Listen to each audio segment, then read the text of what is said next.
Suman TV వారికి మీరు ధన్యవాదాలు చెప్పాలి. మహత్తరమైన విషయాలు మీరు తెలుసుకోబోతున్నారు. అందుకు మీరు కృతజ్ఞులై ఉండాలి.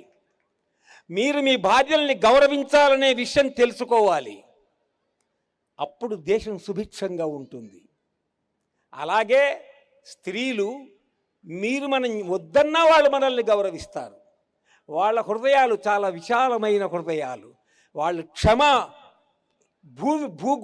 భూదేవికి ఎంత క్షమ ఉంటుందో, క్షమయా ధరిత్రి, కాబట్టి అంత దయ ఉంటుంది వాళ్ళకి.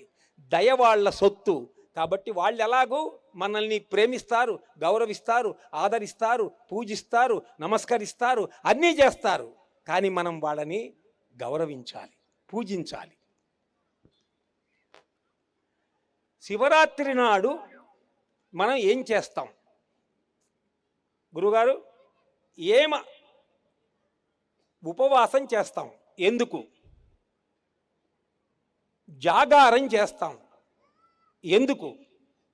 ఏం కావాలి? జాగ్రత్తగా వినండి. ఒక అరగంట మన సొంబేం పోదు, వస్తుంది. ఎక్కడ పనికొచ్చే సొమ్ము అక్కడ పైన పనికొచ్చే సొమ్ము వస్తుంది. జాగ్రత్తగా వింటే చేయాల్సింది ఏమీ లేదు, వినడము, హరనామ స్మరణ చేయడము. మనకేం కావాలి? మనకి ఉపనిషత్తుల్లో ఒక కథ ఉంది. ఆ కథని ఒక మామూలు మనం మాట్లాడుకునే విధంగా ఒక కథగా చెప్తాను. చాలా సరదాగా ఉంటుంది అది.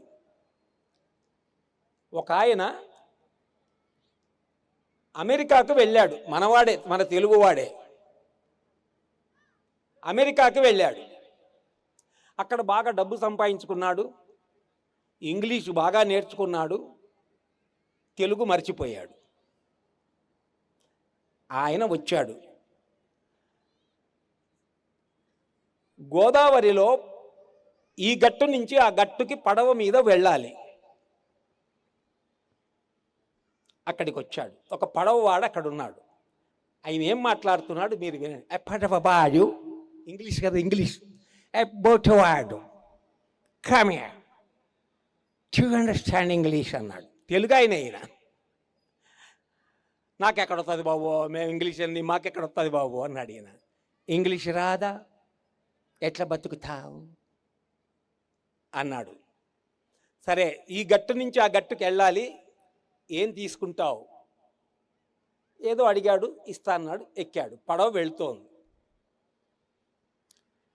పడవ వెళుతుంటే ఇంగ్లీష్ ఆయన, అంటే మన తెలుగు ఆయనే సార్, తెలుగు ఆయనే. పడవవాడు ఒక పాత పాడు అన్నాడు. మాకు పాటలు ఆడొస్తాయి బాబో, పాటలు రావండి అయ్యా. పాటలు రావా, ఎట్లా బతుకుతావు అన్నాడు ఈయన. ఇంకా కొంచెం వెళ్ళింది పడవ. అక్కడ మళ్ళీ ఈయనకు బోరు కొడుతుంది, ఏదో ఒకటి మాట్లాడాలి. పడవవాడు రేవంత్ రెడ్డి రాజకీయం బాగా చేస్తున్నారా అని అడిగాడు. రేవంత్ రెడ్డి ఎవరు బాబు అన్నాడు ఆయన.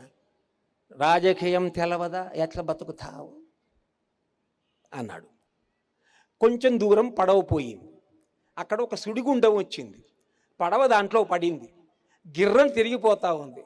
పడవవాడు అడిగాడు, బాబుగారు మీకు ఈత వస్తుందా అండి అని అడిగాడు. నాకు ఈత రాదు అన్నాడు వాడు. పడవవాడు చెప్పాడు, నాకు సంగీతం రాకున్నా బతుకుతా, నాకు ఇంగ్లీష్ రాకున్నా బతకతా, నాకు రేవంత్ రెడ్డి ఎవరో తెలియకున్నా బతకతా, ఈత రాకుంటే నువ్వు బతకవు బాబు అని.